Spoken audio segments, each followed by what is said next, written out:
आप सभी लोगों का new education hub teach by Kapil sir YouTube channel में आप सभी लोगों का स्वागत है।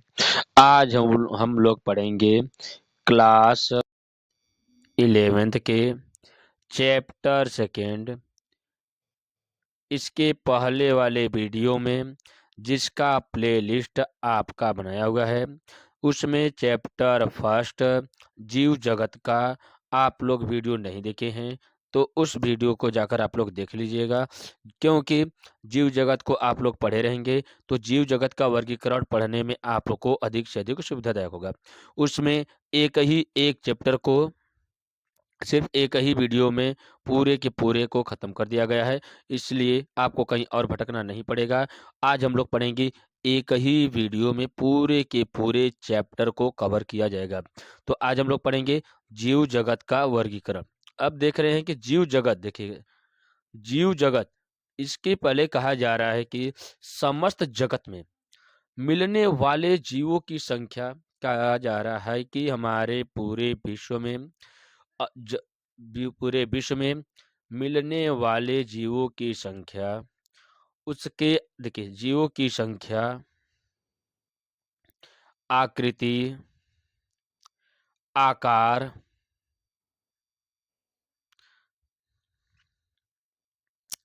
आकार, भार, माप इत्यादि में अत्यधिक विविधता होने के कारण इनकी पहचान करना, कहा जा रहा है कि जितने भी जीवधारी होते हैं उनकी संख्या के, उनकी आकृति, उनका आकार, उनका भार, उनका माप इत्यादि में अत्यधिक विविधता होने के कारण उनकी पहचान करना एवं उनका अलग अलग उनका अध्ययन करना संभव नहीं है। कहा जा रहा है कि जितने भी जीवधारी हैं उनका अलग अलग प्रकार से वर्णन करना संभव नहीं है।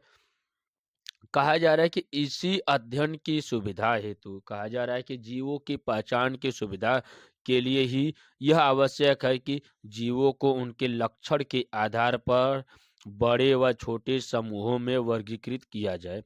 कहा जा रहा है कि जितने भी जीवधारी थे उनके लक्षणों के आधार पर छोटे छोटे समूहों में वर्गीकृत कर सकते हैं। अब कहा जा रहा है कि जिससे उनका अध्ययन करना क्या हो जाएगा, अधिक से अधिक सहायक हो जाएगा या संभव हो सके। जीवों की सभी जातियों को, कहा जा रहा है कि जितने भी जीव होते हैं उनकी सभी जातियों को उनके उनके सम तथा विषम, कहा जा रहा है कि सम तथा विषम लक्षणों के आधार पर, सम तथा विषम लक्षणों के आधार पर, सम तथा विषम लक्षणों के आधार पर उनके समूहों या वर्गों में रखना ही उस समूह का वर्गीकरण कहलाता है। कहा जा रहा है कि प्रत्येक जीव को उसकी सुविधा के अनुसार अलग अलग अलग वर्गों में उनके लक्षणों के आधार पर, कौन कौन से, कुछ सम लक्षण तथा कुछ विषम लक्षणों के आधार पर अलग अलग समूहों में बांटना या रखना ही वर्गीकरण कहलाता है। अब कहा जा रहा है कि वर्गीकरण की आवश्यकता क्यों पड़ी। कहा जा रहा है कि जितने भी, देखिए ये जो वर्गीकरण की आवश्यकता होती है तो वो वर्गीकरण की आवश्यकता के लिए कहा जा रहा है कि कौन कौन से मुख्य पैमाने थे। तो सबसे पहले हम कह सकते हैं कि अगर वर्गीकरण कर लेते तो उसका अध्ययन करना आसान हो जाएगा। क्या हो जाएगा, नंबर एक, अध्ययन करना आसान हो जाएगा। दूसरा कहा जा रहा है कि उसके जैव विकास का क्रम ज्ञान हो जाएगा। कहा जा रहा है कि उसके जैव विकास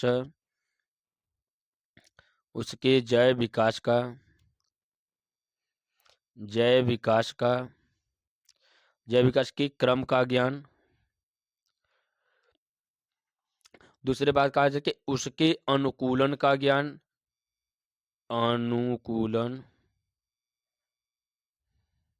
अनुकूलन का ज्ञान। नेक्स्ट पॉइंट है कि वर्गीकरण करने के लिए क्या क्या आवश्यक होते हैं मुख्य पैमाने। देखिए वर्ग अनुकूलन का ज्ञान। अगला हम कह सकते हैं कि उसके जातीय वृत्ति का ज्ञान क्या रहता है, उसके जाति का पहचान हो सकता है, तो इसलिए जातीय वृत्ति का ज्ञान। नेक्स्ट क्या आ जा रहा है कि नए पादपों की खोज, उससे क्या होगा, नए नए जीव जंतुओं की खोज होती रहेगी।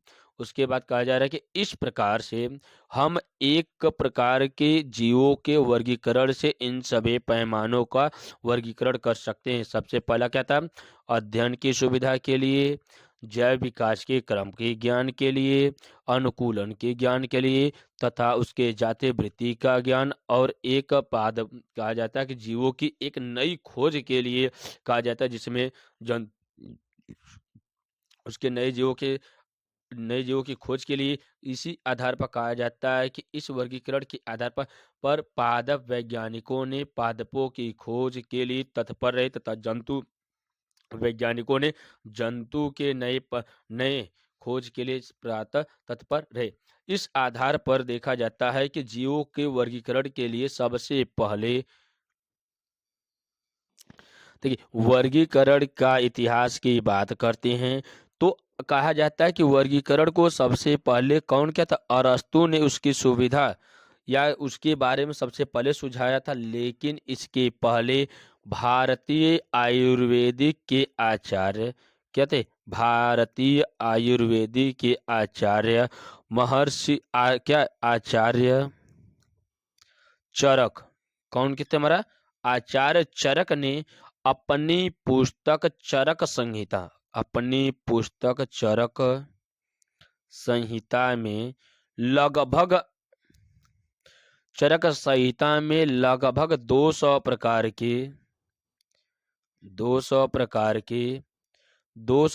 के जंतुओं की खोज तथा 340 प्रकार के पादपों का जिक्र किए। कहा जा रहा है कि प्राचीन काल में आयुर्वेद के आचार्य चरक ने अपनी पुस्तक चरक संहिता में लगभग 200 प्रकार के जंतु तथा 340 प्रकार के पादपों के बारे में बताया था। इसके बाद आते हैं अरस्तु।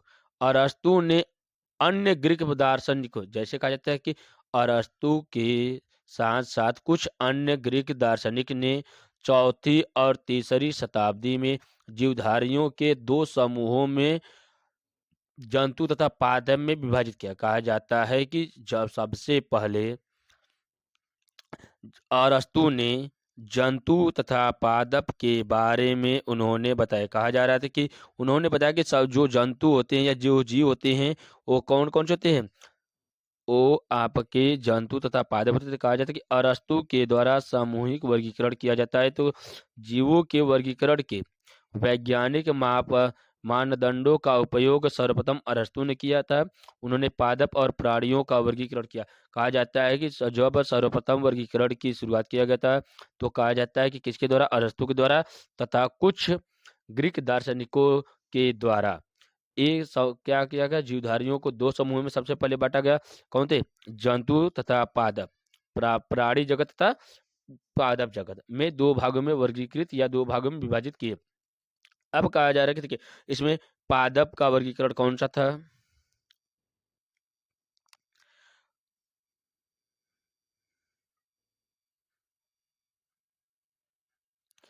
देखिए क्या है कि पादप का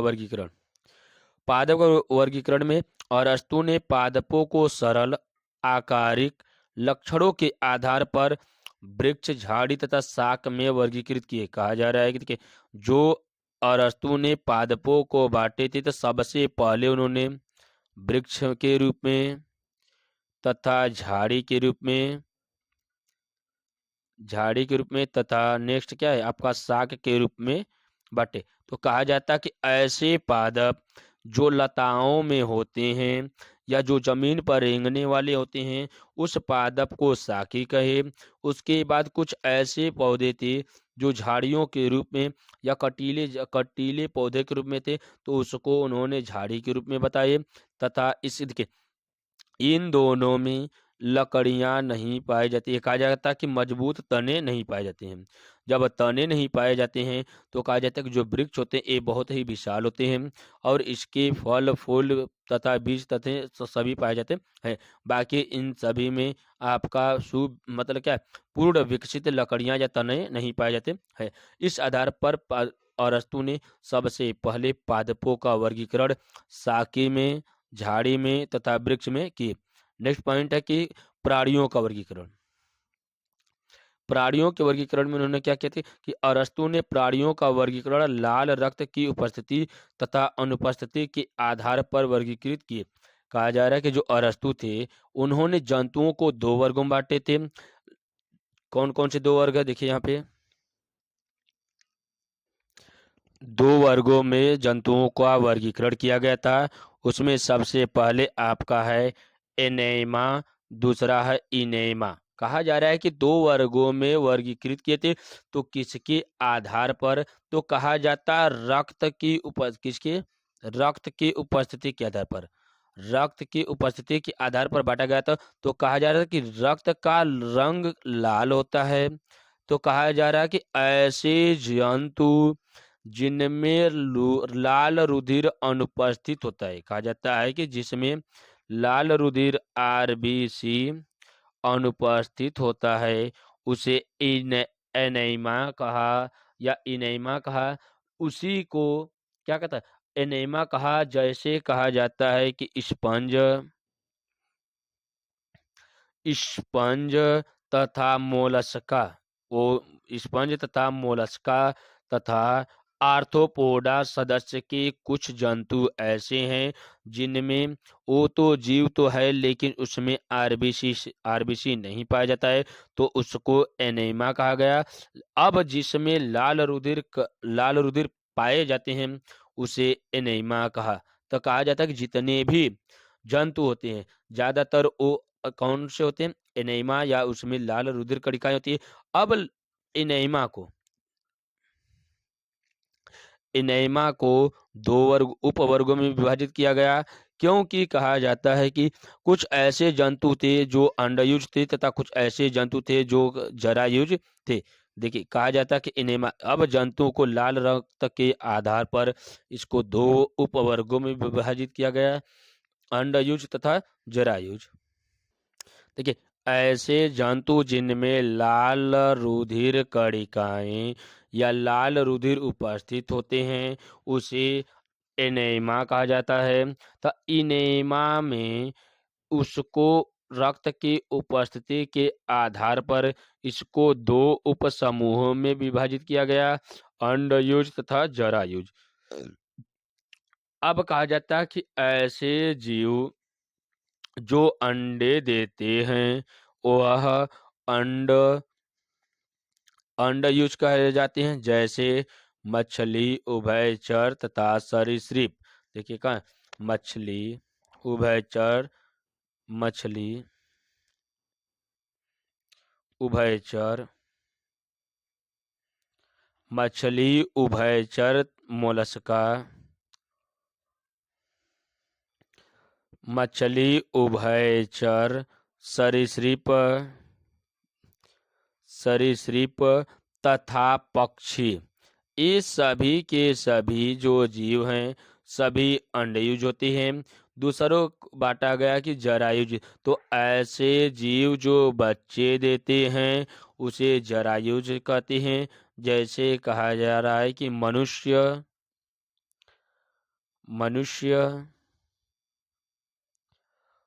पशु इत्यादि ये सभी के सभी जरायुज जंतु है।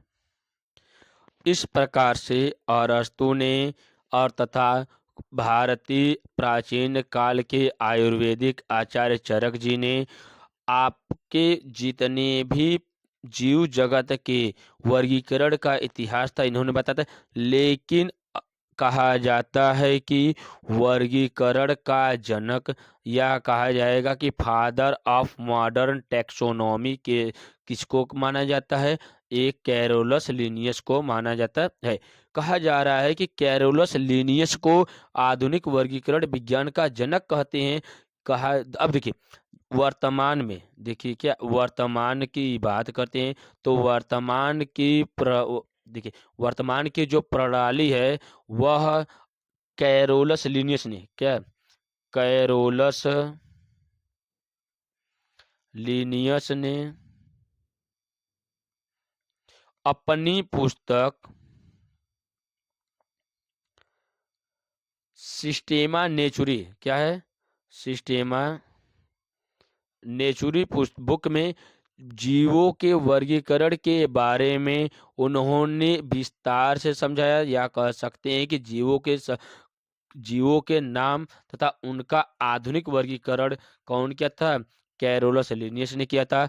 इस आधार पर इन्हें आधुनिक वर्गीकरण विज्ञान का जनक कहा जाता है। क्या कहा जाता है इसे, आधुनिक वर्गीकरण का जनक कहा जाता है। इस आधार पर कैरोलस लिनियस ने आधुनिक वर्गीकरण का जनक कहा गया। अब आगे हम बढ़ते हैं कि वर्गीकरण की पद्धति क्या है। वर्गीकरण की पद्धति के बारे में कहा जाए कि वर्गीकरण की पद्धति के बारे में, तो पद्धतियां कितनी है, मुख्य रूप से 3 थी। कौन कौन सी थी, प्राकृतिक प्राकृतिक पद्धति, कृत्रिम पद्धति, प्राकृतिक, कृत्रिम तथा जातीय वृत्ति। अब देखिए प्राकृतिक, कृत्रिम तथा जातीय वृत्ति पद्धति के आधार पर जीवों का वर्गीकरण किया गया। अब किस प्रकार से किया गया है, ध्यान से देखिए। अब कहा जा रहा है कि जो प्राकृतिक पद्धति थी इसे कहा गया कि अनेक तुलनात्मक लक्षणों के आधार पर वर्गीकरण। कहा जा रहा है कि जीवों का वर्गीकरण प्राकृतिक रूप से किया गया था। इसमें सबसे अधिक लक्षण की तुलना के आधार पर वर्गीकरण करना प्राकृतिक था। अब कृत्रिम पद्धति की बात करें तो ये एक या दो बाह्य लक्षणों के, ये क्या था हमारा, बाह्य लक्षणों के आधार पर जीवों का वर्गीकरण किया गया या जीवधारियों का वर्गीकरण किया गया था। अब नेक्स्ट हम लोग चलते हैं कि जातीय वृत्ति पद्धति पर कहा जाता है कि किसी भी जाति के विकासीय क्रम पर आधारित वर्गीकरण जातीय वृत्ति वर्गीकरण कहलाता है। इस प्रकार से वर्गीकरण की मुख्य तीन पद्धति थी, प्राकृतिक, कृत्रिम तथा जातीय वृत्ति पद्धतियां थी। अब हम लोग धीरे धीरे बढ़ रहे हैं आगे की ओर। तो आगे कहा जा रहा है कि वर्गीकरण की विभिन्न जगत प्रणाली, कहा जाता है कि वर्गीकरण के विभिन्न जगत प्रणालियां कौन कौन सी थी, इसके बारे में हम लोग विस्तार से समझते हैं। तो नंबर 1 की बात करते हैं, इसके निम्न प्रणालियां थी। अब कहा जाता है कि जितने भी सिद्धांत दिए गए थे, जितने भी प्रणालियां थी, उसके जीवों के आधार पर किया गया था। सबसे पहले दो जगत वर्गीकरण प्रणाली में कहा गया है कि, अब देखिए आज से लगभग 250 वर्ष पूर्व लिनियस ने अपनी पुस्तक सिस्टेमा नेचुरी, कहा जाता है कैरोलस लिनियस, जिन्हें आधुनिक वर्गीकरण का पिता कहा जाता है, इनकी पुस्तक सिस्टेमा नेचुरी में जीव जगत को पादप जगत तथा जंतु जगत में वर्गीकृत किया गया था। अब किस प्रकार से जंतु जगत है, उस प्रकार से पादप जगत, इसके बारे में उनके लक्षणों को देखते हैं। अब इन्होंने जो वर्गीकरण किए थे, अब इसमें सबसे पहले हम लोग ध्यान दे रहे हैं कि केवल पादपों की कोशिकाओं के चारों ओर, इन कौन, कैरोलस लिनियस ने बताया कि पादपों की कोशिका के चारों ओर सेल्यूलोज से निर्मित दृढ़ कोशिका भित्ति उपस्थित होती है। इन्होंने बताया कि जितने भी पादप हैं उनकी बाहरी कोशिका या पादप की जो बाह्य परत होती है, उसकी जो कोशिकाएं होती है वो सेल्यूलोज से निर्मित हुई कोशिका भित्ति उपस्थित होती है। नेक्स्ट कहा जा रहा है कि केवल पादप कोशिका में पर्णहरिम उपस्थित होता है। कहा उन्होंने कहा कि केवल पादप कोशिका में ही क्लोरोफिल का उपस्थित होता है। कहा जा रहा है कि सिर्फ पादप कोशिका में ही या पादप में ही पर्णहरिम उपस्थित होता है। नेक्स्ट पॉइंट, केवल जंतुओं में गमन एवं संवेदनशीलता का विकास होता है। उन्होंने बताया कि केवल जंतु हैं जिनके अंदर गमन तथा संवेदनशीलता का विकास संभव हुआ है।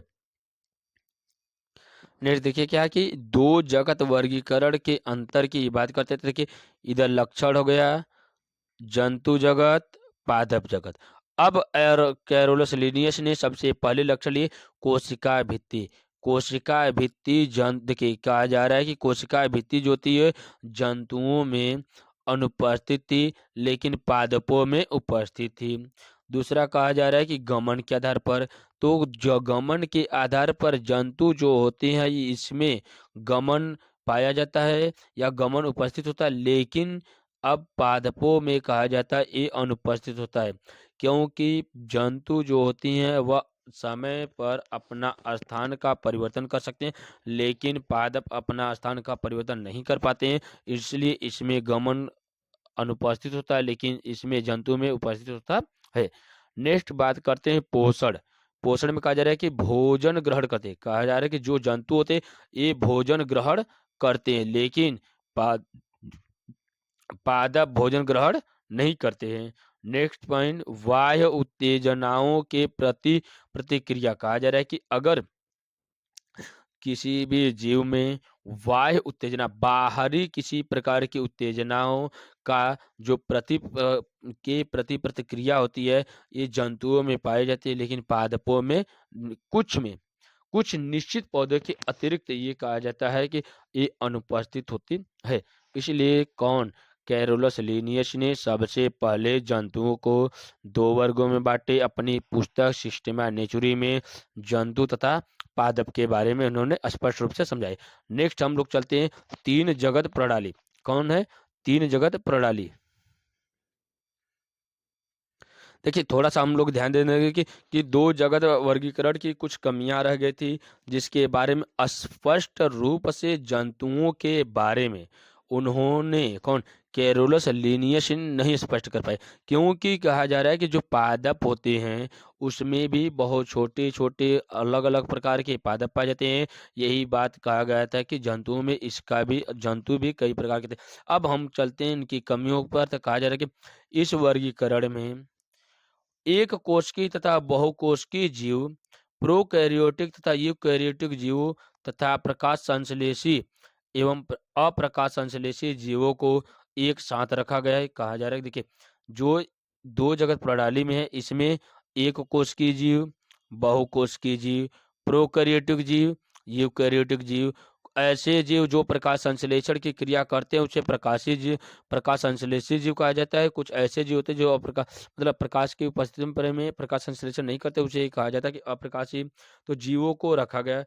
हर देखिए नेक्स्ट क्या है कि हरे पादपों व कवकों को, देखिए हरे पादपों और कवकों को एक जगत में स्थान दिया गया। कहा जा रहा है कि जितने भी पादप थे और कवक थे सभी को एक ही जगत में स्थान दे दिया गया। जंतु जगत में युगलीना जिनमें पादप लक्षण युक्त को देखिए जिगुलिना को तथा पादप जगत के माइकोप्लाज्मा जिसमें जो कोशिका भित्ति रहित होती है को एक ही स्थान दिया गया है। तो इसलिए कहा जाता है कि इसके कौन कैरोलस लिनियस ने जो सिद्धांत दिए थे जंतु का तथा पादप जगत का उसमें विभिन्न प्रकार की कमियां देखी गई। अब हम लोग चलते हैं आगे की ओर। आगे देखिए कहा जा रहा है कि तीन जगत वर्गीकरण कौन है। अब उसी के दो जगत प्रणाली जैसे ही समाप्त होती है उसी के बाद आते हैं देखिए कहा जा रहा है कि दो जगत वर्गीकरण की कमियों को दूर करने के लिए वैज्ञानिक जे होंग वैज्ञानिक जे होंग तथा अर्नेस्ट हेकल ने किसको कहा जाता है अर्नेस्ट हेकल तथा जे हॉल ने सब 19वीं सदी के बाद 20वीं शताब्दी के मध्य तक सूक्ष्म जीवों से संबंधित ज्ञान में अभूतपूर्व अभूतपूर्व वृद्धि हुई, जिसके आधार पर दो जगत वर्गीकरण की प्रणाली को दूर करते हुए जे होंग तथा अर्नेस्ट हेकल ने जीवधारियों को तीन वर्गों में बांटे। कौन कौन से थे? प्रोटिस्ट देखिए प्रोटोइक्टिस्टा देखिए प्रोटोइक्टिस्टा का सृजन किया, जिसमें समस्त एक कोश की जीवों को, जिसमें प्रोटोजोआ, नीलहरी शैवाल, जीवाणु आदि को स्थान दिया गया। कहा जा रहा है कि जब हेकल तथा जेहोंग ने जो सूक्ष्म जीव थे, जो एक कोश के जीव थे, उनको एक ही स्थान, एक ही वर्ग में बांटकर बाकी जंतु तथा पादप में वर्गीकृत किए। इसलिए इनको बांटा गया कि 3 जगत प्रणाली में इन्होंने वर्गीकृत किए। कौन कौन से थे देखिए, प्रोटोस्टिस्टा में कहा जाता है कि ऐसे जंतु जो एक कोश की थे, सभी को सभी एक ही स्थान दे दिया गया, किसमें, प्रोटोस्टिस्टा में। नेक्स्ट कहा जा रहा है कि जगत, कौन सा, पादप जगत और जंतु जगत, इन सबों को सेम रखा गया, किसके अनुसार, कैरोलस लिनियस के अनुसार। बस इसमें एक अलग से डाल दिए थे, कौन, प्रोटोस्टिस्टा को, जिसमें एक कोश की जीवों का उन्होंने स्पष्ट रूप से इसमें समझाए। नेक्स्ट हम लोग चलते हैं 4 जगत वर्गीकरण। देखिए अभी तक स्पष्ट रूप से जंतुओं के बारे में स्पष्ट रूप से लोग नहीं समझा पाए थे। अब हम लोग चलते हैं 3 जगत प्रणाली में, किसके ऊपर ध्यान दिया जा रहा है। देखिए 4 जगत वर्गीकरण प्रणाली कौन कौन से, देखिए कहा जा रहा है कि कुछ समय पश्चात हर्बर्ट एफ कॉपलैंड ने 4 जगत प्रणाली दी, जिसमें देखिए प्रोटोस्टिस्टा के स्थान पर उन्होंने मोनेरा तथा प्रोटिस्टा जगत को मान्यता दी। कहा जा रहा है कि एफ हर्बर्ट एफ कॉपरलैंड ने 4 जगत प्रणाली दी, जिसमें उन्होंने प्रोटोस्टिस्टा के स्थान पर मोनेरा तथा प्रोटिस्टा जगत को मान्यता दी। इन्होंने समझाया कि जगत मोनेरा में सभी प्रोकैरियोटिक जीव, जैसे कहा जा रहा है कि जगत मोनेरा के अंतर्गत जितने भी प्रोकैरियोटिक जीव थे, सभी को उसमें शामिल किया गया था। कहा जा रहा है कि मोनेरा में सभी प्रोकैरियोटिक जीव, जैसे यू बैक्टीरिया, नीलहरी शैवाल, आर्की बैक्टीरिया, एक्टिनोमाइसिन, एक्टिनोमाइसिटीज, जिसमें सूत्रयुक्त जीवाणु सम्मिलित थे, सभी को एक वर्ग में बांट दिए।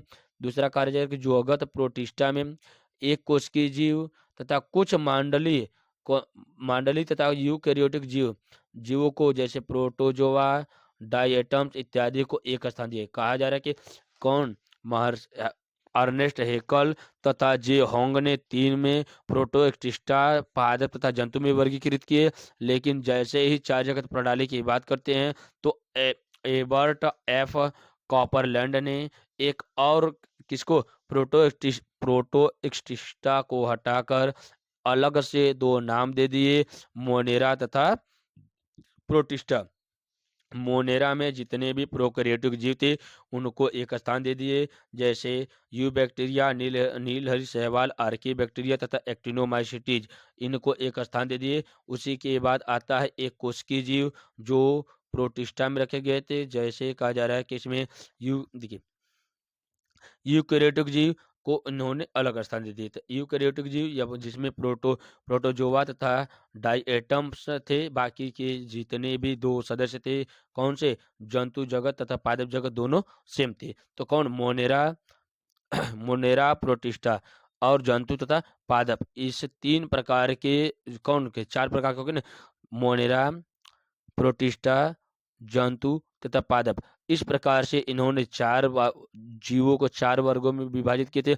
इसलिए इस सिद्धांत को 4 जगत वर्गीकरण प्रणाली दी गई थी। अब हम लोग आगे की ओर चलते हैं। 4 जगत प्रणाली के बाद आता है 5 जगत प्रणाली। 5 जगत प्रणाली में कहा गया था कि जितने भी जीवधारी हैं, उनका वर्गीकरण 5 भागों में किया गया। इसलिए इस सिद्धांत का नाम रखा गया 5 जगत प्रणाली। अब इसमें की हम विस्तार से समझते हैं। तो कहा जा रहा है 5 जगत वर्गीकरण प्रणाली में कहा जा रहा है कि यह वर्गीकरण प्रणाली सन 1969 में R.H. व्हिटेकर के द्वारा प्रस्तावित की गई थी। कहा जा रहा है कि 5 जगत वर्गीकरण प्रणाली 1969 में R.H. व्हिटेकर के द्वारा प्रस्तावित की गई थी। इन्होंने का इन्होंने देखिए, कहा जा रहा है कि इन्होंने पादपों से अलग, कहा जा रहा है कि इन्होंने पादपों से अलग कवकों को एक अलग स्थान दिए, जिसके आधार पर जीवों का वर्गीकरण 5 भागों में हो गया। कौन कौन से? मोनेरा, प्रोटिस्टा, कवक, पादप तथा जंतु। इस प्रकार से 5 जगत प्रणाली का जनक किसको कहा जाता है? तो ये आ जाएगा R.H. व्हिटेकर ने 1969 में सबसे पहले जीव जगत को 5 वर्गों में विभाजित किए थे। 5 जगत कौन कौन से हैं? मोनेरा, प्रोटिस्टा, कवक, पादप तथा जंतु। देखिए, व्हिटेकर ने जीवधारियों का वर्गीकरण 5 भागों में किए। मोनेरा, प्रोटिस्टा, कवक, जंतु तथा पादप, इस 5 प्रकार के 5 भागों में वर्गीकरण किए थे। कौन? R.H. व्हिटेकर ने। अब कहा जा रहा था कि इस वर्गीकरण का आधार व्हिटेकर ने कौन कौन से लक्षण को माना था। अब देखिए, उसमें सबसे पहले कह रहे हैं कि किसके आधार पर व्हिटेकर ने इन लक्षणों को के आधार पर जीवों का वर्गीकरण किए थे। इसमें हम लोग देखते हैं, इन्होंने सबसे पहले कोशिका की संरचना के आधार पर जीवों का वर्गीकरण किया। कहा जा रहा है कि अगर कोशिका की बात करते हैं तो कोशिका की जैसे ही बात किया जाएगा, उसमें देखा जाता है कि प्रत्येक कोशिका में क्या है? कोशिका की बात किया जाएगा तो कोशिका में क्या पाया जाता है? केंद्रक पाया जाता है। जब केंद्रक पाया जाता है तो जीवों का वर्गीकरण यहाँ पर 2 खंडों में हो जाता है कि ऐसे जीव जो जिसके केंद्रक में या जिसके कोशिका में केंद्रक पाया जाता है उसको अलग बांट दिया जाएगा, और ऐसे जीव जिसमें केंद्रक नहीं जिसमें केंद्रक पाया जाता है उसको अलग बांट दिया गया।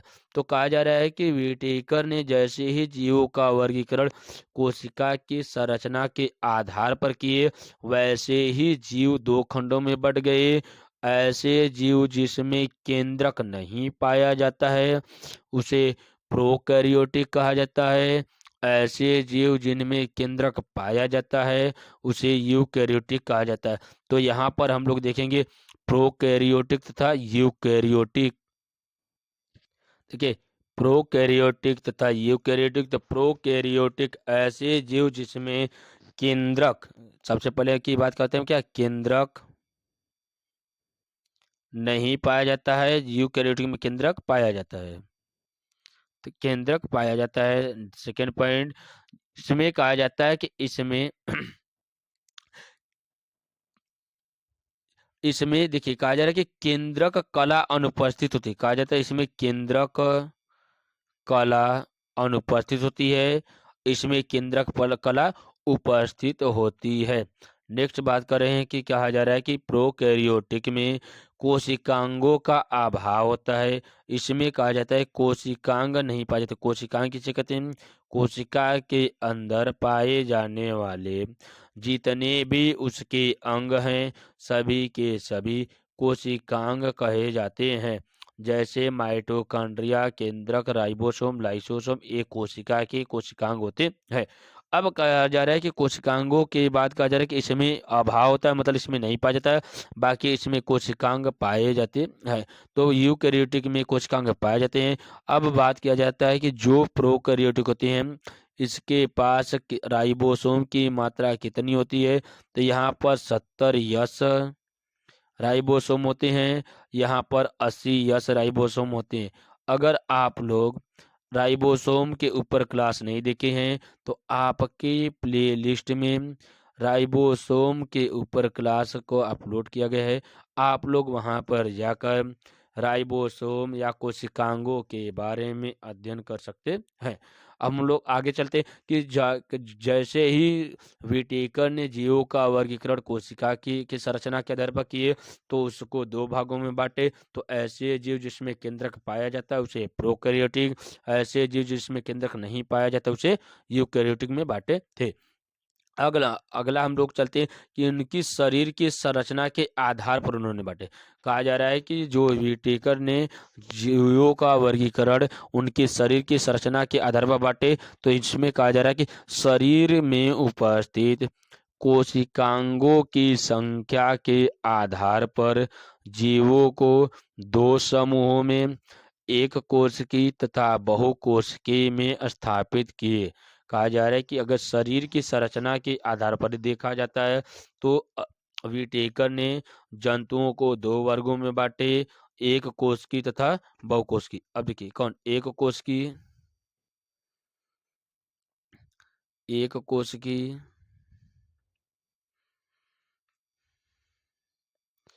एक कोशिकीय, दूसरा कहा जा रहा है कि बहुकोशिकीय। तो ऐसे जीव जो सिर्फ एक कोशिका से मिलकर बने होते हैं उसे एक कोशिकीय जीव कहा जाता है। ऐसे जीव जो बहुत से कोशिकाओं से मिलकर बने होते हैं वह बहुकोशिकीय कही जाते हैं। तो शरीर की संरचना के आधार पर जीवों का वर्गीकरण दो प्रकार से, एक कोशिकीय तथा बहुकोशिकीय होते हैं।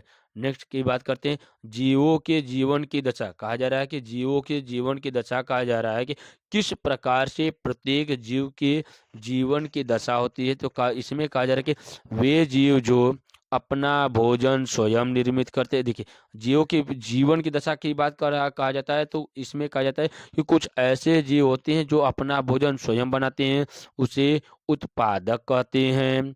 वे जीव जो उत्पादकों पर पोषण हेतु निर्भर होते हैं उसे उपभोक्ता कहते हैं। वे जीव जो मृत व सड़े गले पदार्थों को नष्ट कर अपना भोजन प्राप्त करते हैं उसे अपघटक कहते हैं। कहा जा रहा है कि जीवों का वर्गीकरण मुख्य रूप से तीन वर्गों में किया गया है। अब अगला देखिए कहा जा रहा है कि जीवों का वर्गीकरण उसके जीवों के जीवन की दशा के ऊपर कर रहे हैं। तो देखिए नंबर एक के नीचे की बात कर रहे थे, ए सभी के सभी उत्पादक होते हैं, दूसरा उपभोक्ता होते हैं, तीसरा अपघटक होते हैं। एक दूसरे के ऊपर ये निर्भर होते हैं। तो उत्पादक किसे कहा जाता है, तो उत्पादक कहा जा रहा है कि ऐसे जीव जो अपना भोजन स्वयं बनाते हैं उसे उत्पादक कहा जाता है। ऐसे जीव जो अपना भोजन, कहा जा रहा है कि अपने भोजन के लिए किसी पर निर्भर होती हैं। तो ये जो इतने भी उपभोक्ता होते हैं ये उत्पादक पर निर्भर होते हैं, उसे उपभोक्ता कहा जाता है। तो ऐसे जीव जो मरे हुए अब एक दूसरे के ऊपर निर्भर होता था, ये इसके ऊपर निर्भर होते हैं। तो ये सभी की सभी इस प्रकार से संरचना का निर्माण करते हैं। तो देखिए इसकी संरचना इस प्रकार से बनते क्या, अपघटक, उपभोक्ता तथा उत्पादक होते हैं। अगला हम लोग चलते हैं कि जीवों का वर्गीकरण उसके जातीय वृत्ति संबंध के आधार पर वर्गीकृत किए। कौन, विटेकर ने जीवों का वर्गीकरण उसके जातीय वृत्ति संबंधों के आधार पर किए। तो उसमें कह रहे हैं कि किसी जीव का विकासीय इतिहास उसकी जातीय वृत्तीय विकास कहलाती है। वैज्ञानिकों के अनुसार करोड़ों वर्ष पूर्व एक सरलतम जीव की उत्पत्ति हुई। कहा जाता है कि प्रत्येक जीव का कोई न कोई पूर्वज रहा है जिसके द्वारा उसकी जातीय वृत्ति की विकास हुआ है। यही विकास उस जीव का जातीय वृत्ति विकास कहलाती है। वैज्ञानिकों के अनुसार करोड़ों वर्ष पूर्व एक सरलतम जीव की उत्पत्ति हुई। ऐसा माना जाता है कि परिवर्तित वातावरण तथा परिस्थितियों के कारण इन पर सरलतम जीवों में परिवर्तन हुए। कहा जा रहा है कि विषम परिस्थिति तथा उसके वातावरणीय परिवर्तन के आधार पर इन सरलतम जीवों में परिवर्तन हुए तथा नई जटिल जातियों का विकास हुआ। जीवों की विभिन्न जातियां संघ तथा जंगलों के विकास क्रम का अध्ययन करने से पता चलता है कि इन सभी जीवों के विकास में एक एक प्रकार का संबंध है जिसे जातिवृत्ति संबंध कहा जाता है। कहा जा रहा है कि प्रत्येक जीव के पूर्वज की बात किया जाता है तो उसमें कोई न कोई लक्षण मौजूद होता है। इन सभी लक्षणों को अगर वो जाति के आधार पर क्रमशः आगे बढ़ता रहता है तो उसे जातीय वृत्तीय संबंध कहा जाता है। इस प्रकार से व्हिटेकर के द्वारा दिए गए 5 सिद्धांतों का किस प्रकार से उन्होंने लक्षणों के आधार पर वर्गीकरण किए थे, इन सभी को विस्तार से हम लोग समझे। आगे हम लोग देखते हैं कि 5 जगत वर्गीकरण के तुलनात्मक लक्षण इस प्रकार से समझते हैं। नंबर 1 की बात करें कि मोनेरा, प्रोटिस्टा, कवक, पादप तथा जंतु इस प्रकार से सबसे पहले 5 जगत में बांटा गया। अब उनके प्रत्येक लक्षण को हम लोग ध्यान से देखते हैं। सबसे पहले बात करते हैं हम लोग कोशिका प्रकार। कोशिका प्रकार से की बात करते हैं तो इसके पहले बताया गया था कि कोशिका के आधार पर व्हिटेकर ने 2 वर्गों में प्रोकैरियोटिक तथा यूकैरियोटिक में बांटे। तो कहा जाता है कि कौन कौन से जगत मोनेरा, प्रोटिस्टा, कवक, पादप जंतु में कौन कौन से प्रोकैरियोटिक तथा यूकैरियोटिक होते हैं। देखिए, मोनेरा में कहा जाता है इसमें केंद्रक अनुपस्थित होता है, इसलिए ये प्रोकैरियोटिक होते हैं। लेकिन जीव प्रोटिस्टा यूकैरियोटिक, कवक यूकैरियोटिक, पादप यूकैरियोटिक तथा जंतु यूकैरियोटिक होते हैं। कहा जा रहा है कि मोनेरा जगत प्रोकैरियोटिक होता है तो मोनेरा जगत के अंतर्गत आने वाले सभी जीव बिना केंद्रक के होते हैं या उसे केंद्रक विहीन कहा जाता है। बाकी जितने भी प्रोटिस्टा, कवक, जंतु, पादप होते हैं सभी के सभी की कोशिका में केंद्रक पाया जाता है, इसलिए इसे यूकैरियोटिक जीव कहा जाता है। नेक्स्ट हम लोग चलते हैं कोशिका भित्ति। कोशिका भित्ति किस प्रकार से होती है तो दूसरे की बात करते हैं कोशिका भित्ति। कोशिका भित्ति मोनेरा जगत की सेल्यूलोज रहित होती है। ये किसकी बनी होती है? सेल्यूलोज रहित होती है, मतलब बिना सेल्यूलोज की होती है। उसके बाद कहा जाता है कि यह अमीनो अम्ल सेल्यूलोज रहित प्लस एमिनो अम्ल के द्वारा बनी हुई जगत कौन है? मोनेरा जगत होता है। दूसरे की बात करते हैं प्रोटिस्टा में कहा जाता है कि कुछ में उपस्थित होता है लेकिन कुछ में अनुपस्थित होता है। कवक में कहा जाता है कि जो कोशिका भित्ति होती है ये सेल्यूलोज रहित होती है, मतलब कि बिना सेल्यूलोज की बनी होती है। कहा जाता है कि जो कवक की कोशिका होती है यह काइटिन की बनी होती है लेकिन कोशिका भित्ति उपस्थित होती है। नेक्स्ट की बात करते हैं कि जो पादप होता है उसमें कोशिका भित्ति उपस्थित होती है लेकिन एक किसकी बनी होती है?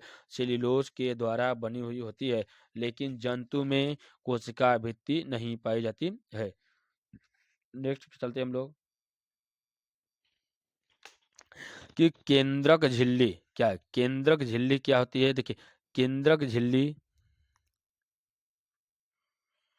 केंद्रक झिल्ली मोनेरा जगत में अनुपस्थित होती है। प्रोटिस्टा जगत में उपस्थित होती है, कवक में उपस्थित होती है, जंतु में उपस्थित होती है लेकिन पादप में भी उपस्थित होती है। कहा जा रहा है कि केंद्रक झिल्ली जो होती है वो मोनेरा जगत को छोड़कर सभी में उपस्थित होती है लेकिन मोनेरा जगत में उपस्थित नहीं होती है। कायिक संरचना में कहा जाता है कि जो कोशिका होती है, देखिए मोनेरा होती है एक कोशिकी होती है, प्रोटिस्टा कोशिकी होती है, लेकिन जो कवक होता है ये बहुकोशिकीय। देखिए कहा जा रहा है कि मोनेरा जगत तथा प्रोटिस्टा जगत ये दोनों के दोनों एक कोशिकीय संघ में आते हैं, इसलिए इसे कोशिकीय संघ कहा जाता है। लेकिन जैसे ही कवक की बात करते हैं, कवक जो होते हैं ये बहुकोशिकीय होते हैं। अब कहा जाता है कि जो जंतु होता है ये ऊतक तथा अंग के होते हैं। देखिए, जो पादप होते हैं ये ऊतक तथा ऊतक के तथा अंग के बने होते हैं, लेकिन जैसे ही जंतु की बात करते हैं ऊतक अंग तथा अंग तंत्र के द्वारा बने हुए होते हैं। तो इसलिए कहा जाता है कि जब कायिक संरचना की बात करते हैं तो मोनेरा जगत तथा प्रोटिस्टा जगत एक कोशिकीय होते हैं, बाकी जो कवक होते हैं बहुकोशिकीय होते हैं, लेकिन जो जंतु होता है ऊतक तथा अंग के द्वारा बने होते हैं और जो जंतु होता है ऊतक अंग तथा अंग तंत्र के द्वारा बने हुए होते हैं। नेक्स्ट पॉइंट है कि माइटोकॉन्ड्रिया तथा दूसरे कोशिकांग, कहा जाता है कि कोशिकांगों की उपस्थिति के आधार पर देखा जाता है तो मोनेरा में कोशिकांग नहीं पाए जाते क्योंकि उसमें वो केंद्रक विहीन होते हैं। अब कहा जाता है कि जो प्रोटिस्टा होते हैं इसमें कोशिकांग या माइटोकॉन्ड्रिया पाई जाती है। कवकों में भी पाया जाता है, पादपों में और जंतु तीनों में पाए जाते हैं, मोनेरा जगत को छोड़कर। नेक्स्ट पॉइंट है कि पोषण की विधि के आधार पर हम लोग समझते हैं तो कहा जाता है कि जो मोनेरा जगत होता है यह स्वपोषी होते हैं। तो कहा जा रहा है कि रसायन संश्लेषी एवं प्रकाश संश्लेषी तथा परपोषी, कहा जाता है कि स्वपोषी ऐसे जीव जो अपना भोजन सूर्य के प्रकाश की उपस्थिति में अपना भोजन बनाते हैं उसे स्वपोषी कहा जाता है। तो इसलिए कहा जाता है इसे रसायन संश्लेषी एवं प्रकाश संश्लेषी। तथा इसी का कुछ ऐसे जीव होते हैं जो परपोषी होते हैं। परपोषी का तात्पर्य यहाँ पर है कि ऐसे जीव जो मृतपोषी एवं परजीवी होते हैं उसे आप परपोषी कहा जाता है। अगर आप लोग परपोषी, विषमपोषी, स्वपोषी, परजीवी, सहजीवी, सहभोजी के ऊपर क्लास नहीं देखे हैं तो आपके प्लेलिस्ट में इसके ऊपर वीडियो अपलोड किया गया है। आप लोग जाकर उस वीडियो को देखकर अपन क्या कर सकें, इसकी परिभाषा तथा उसके उदाहरण को आप लोग समझ सकते हैं। नेक्स्ट चलते हम लोग की प्रोटिस्टा की बात करते हैं तो ये सभी के सभी स्वपोषी होते हैं। ये कहा जाता है कि प्रकाश संश्लेषी तथा, देखिए ये क्या होते हैं, प्रकाश संश्लेषी तथा परपोषी होते हैं। अब हम लोग चलते हैं नेक्स्ट की परपोषी, ये ऐसे जीव जो अपना भोजन किसी दूसरे जीवों के द्वारा प्राप्त करते हैं उसे परपोषी कहा जाता है। परपोषी के अलग अलग उपवर्ग होते हैं जैसे मृतपोषी एवं परजीवी। देखिए क्या है, मृतपोषी ऐसे जीव जो सिर्फ मरे हुए जीवों के ऊपर आश्रित होते हैं उसे मृतजीवी कहा जाता है। तो जो कवक होता है यह मृतजीवी होता है।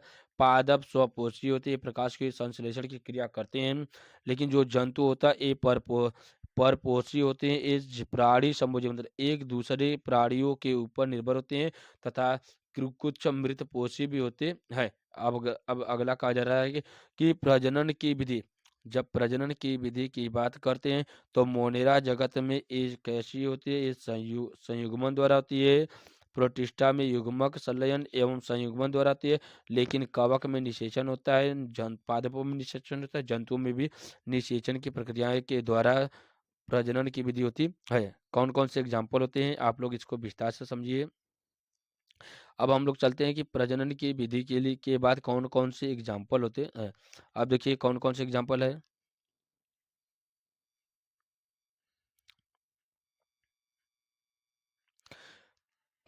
जीवाणु, नीलहरी शैवाल, माइकोप्लाज्मा, ऑर्की बैक्टीरिया, ये आपके मोनेरा जगत के जंतु हैं। कौन कौन से, जीवाणु, नीलहरी शैवाल या इसी को ब्लू ग्रीन एल्गी भी कहा जाता है, माइकोप्लाज्मा, आर्की बैक्टीरिया, ये सभी के सभी मोनेरा जगत के अंतर्गत आने वाले जीव हैं।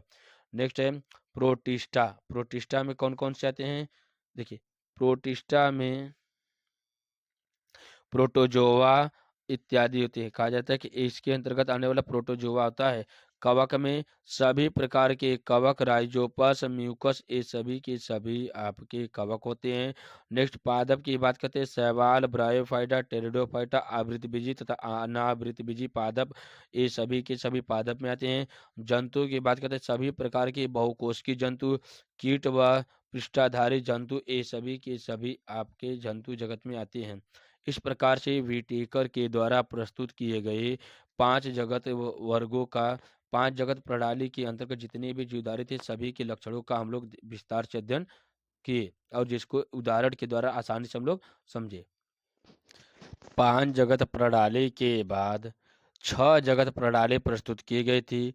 कहा जाता है कि कार्ल बुश तथा केंडलर तथा विलिस ने, कौन कौन से वैज्ञानिक है इसके बारे में लोग ध्यान देते हैं। छह जगत प्रणाली को देने वाले प्रमुख वैज्ञानिक वे कार्ल बूच के बाद दूसरे केल्डलर तथा विलिस कार्ल बूच के द्वारा कहा जाता है कि कार्ल बूच, केंडलर तथा विलिस के द्वारा 6 जगत प्रणाली प्रस्तुत की गई थी। इस समय कहा गया था कि 1990 में जीवधारियों को 6 मुख्य जगत में विभाजित किया गया था। अब इसमें कहा जाता है कि इस वर्ग के अनुसार व्हिटेकर के प्रथम जगत। अब आखिर क्या बात है कि 6 जगत प्रणाली की आवश्यकता क्यों पड़ी? तो कहा जा रहा है कि इस वर्गीकरण के अनुसार किसके 6 जगत प्रणाली के अनुसार व्हिटेकर के प्रथम जगत में कौन कौन से थे? मोनेरा था। तो कहा जाता है कि मोनेरा को 2 अतिरिक्त जगतों में विभाजित किया गया। यह 6 जगत इस कौन कौन से हैं? Archie bacteria, you bacteria, protista, कवक, पादप व जंतु हैं। 6 जगत कौन कौन से हैं? तो यहाँ पर हम लोग विस्तार से देखते हैं कि आर्की बैक्टीरिया, देखिए 6 जगत प्रणाली कौन कौन सी है? तो इसमें स्पष्ट रूप से समझाया गया है। देखिए कौन कौन से Archie bacteria, you bacteria, protista, कवक, जंतु तथा पादप, इस प्रकार से 6 जगत प्रणाली प्रस्तुत की गई। इसमें कहा गया है कि कहा जाए कि जो कोशिका भित्ति थी, इसकी पहले व्हिटेकर ने बताए थे कि कुछ की सेल्यूलोज की तथा कुछ की काइटिन की बनी थी। लेकिन को 6 जगत प्रणाली में बताया गया कि कुछ ऐसे जंतु हैं जिनकी कोशिका भित्ति पेप्टाइडोग्लाइकान की बनी होती है। तो कहा जाता है कि कुछ की उपस्थिति में पेप्टाइडोग्लाइकान अनुपस्थित होता है तथा कुछ में कोशिका भित्ति में शाखीय लिपिड्स उपस्थिति के कारण आर्की बैक्टीरिया तथा यू बैक्टीरिया को से पृथक किया जाता है। कहा जा रहा है इसमें कि 6 जगत प्रणाली Archie bacteria, you bacteria, protista, कवक, जंतु व पादप है। इसमें वैज्ञानिक ने कोशिका भित्ति में पेप्टाइडोग्लाइकान की अनुपस्थिति तथा कोशिका झिल्ली में शाखित लिपिड्स की उपस्थिति के कारण आर्की बैक्टीरिया को यू बैक्टीरिया से पृथक किया गया है। आर्की बैक्टीरिया तथा यू बैक्टीरिया को अलग किया गया उसकी कोशिका झिल्ली की उपस्थिति के आधार पर।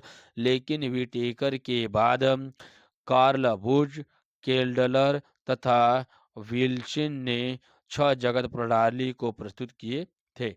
अब कहा जा रहा है कि इस प्रकार से जितने भी वर्गीकरण किए गए थे कौन कौन से थे? 2 जगत प्रणाली, 3 जगत प्रणाली, 4 जगत प्रणाली, 5 जगत प्रणाली और 6 जगत प्रणाली के बारे में हम लोग विस्तार से उसकी परिभाषा तथा उसके एग्जाम्पल को समझे। अब हम लोग आगे की ओर चलते हैं कि देखिए ध्यान से आप लोग क्लास को समझते रहिए। अब क्लास अच्छी लग रही है तो अपने मित्रों को शेयर करिए, क्योंकि आप लोग यहाँ के क्लास को देखने के बाद प्रभावित हो रहे हैं तो अपने मित्रों को जरूर से जरूर शेयर कीजिए। अब हम लोग चलते हैं मोनेरा जगत की ओर। मोनेरा जगत में कहा गया है कि देखिए मोनेरा जगत में कहा गया है कि नंबर 1 सभी प्रोकैरियोटिक जीव मोनेरा जगत के अंतर्गत आते हैं। क्यों प्रोकैरियोटिक जीव होते हैं?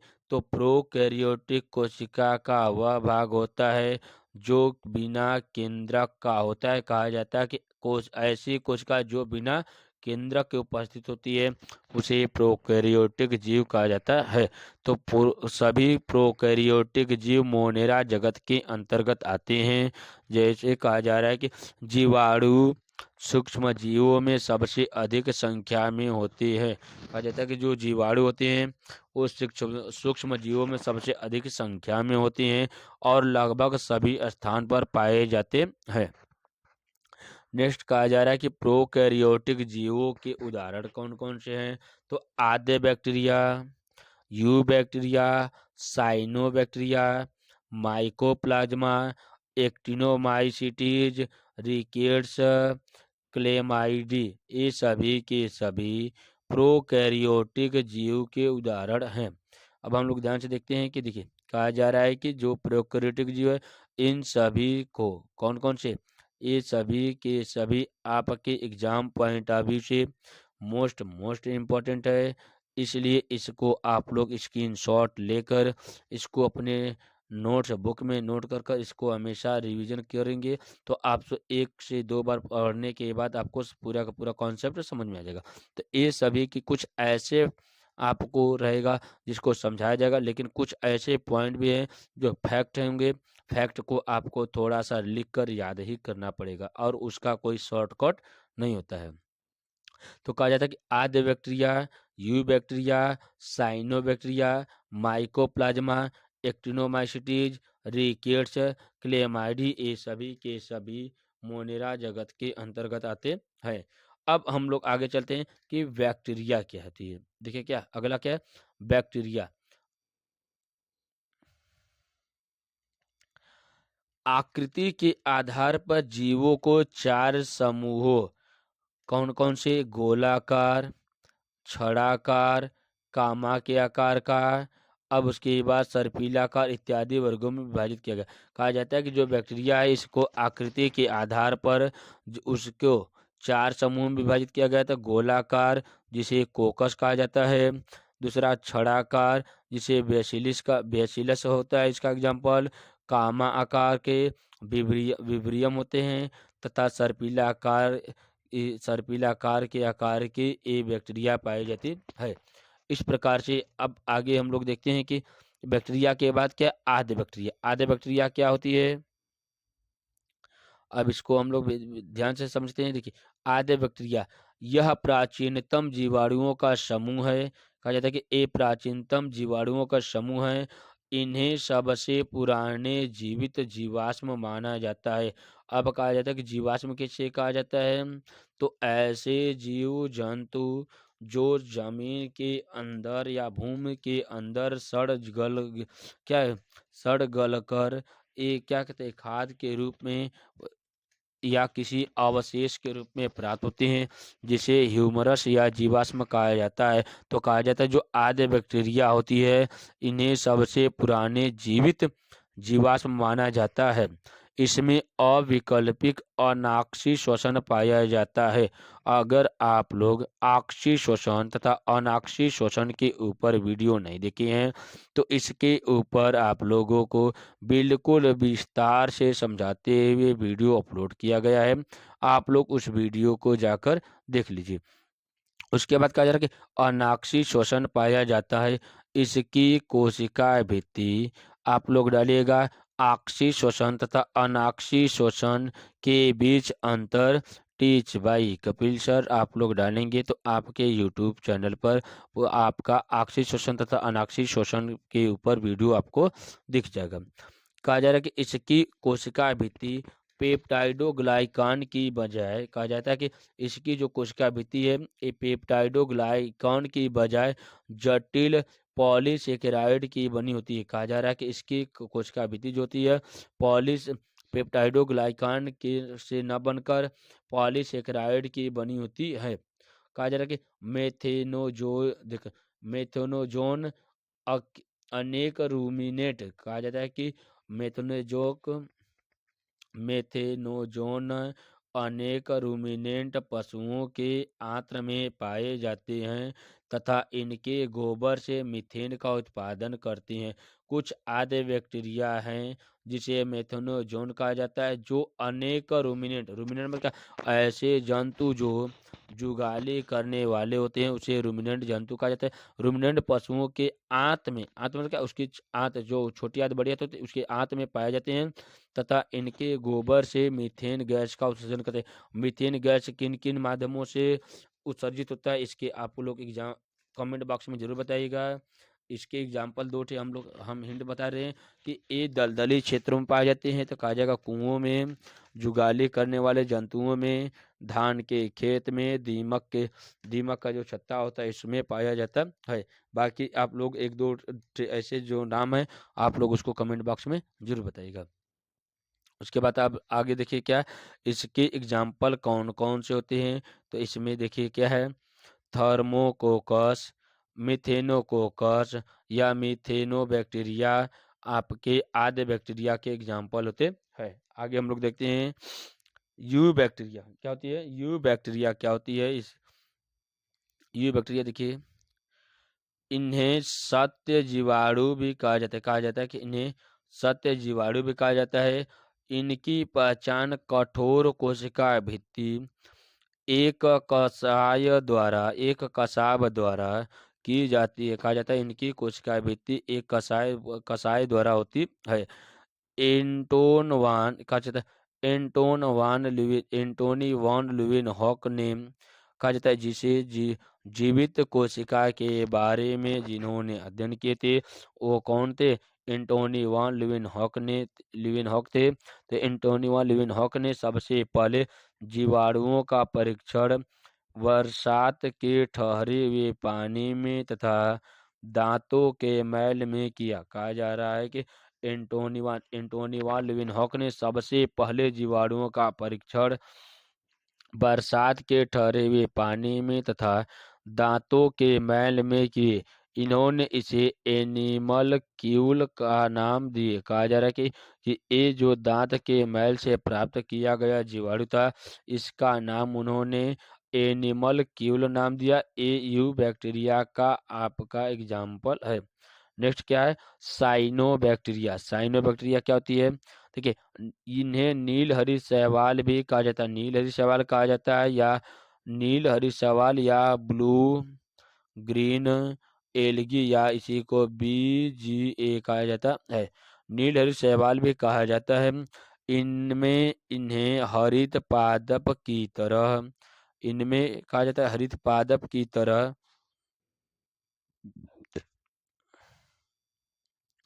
की तरह क्लोरोफिल क्लोरोफिल ए पाया जाता है तथा ए प्रकाश संश्लेषण तथा स्वपोषी होती है। कहा जाता है ए प्रकाश की उपस्थिति में अपना भोजन बनाते हैं इसलिए इसे साइनोबैक्टीरिया या स्वपोषी जीव कहते हैं। तो ये सभी के सभी साइनोबैक्टीरिया के अंतर्गत होते हैं। सिंपल सा समझिए कि साइनोबैक्टीरिया के अंतर्गत नील हरी शैवाल होते हैं।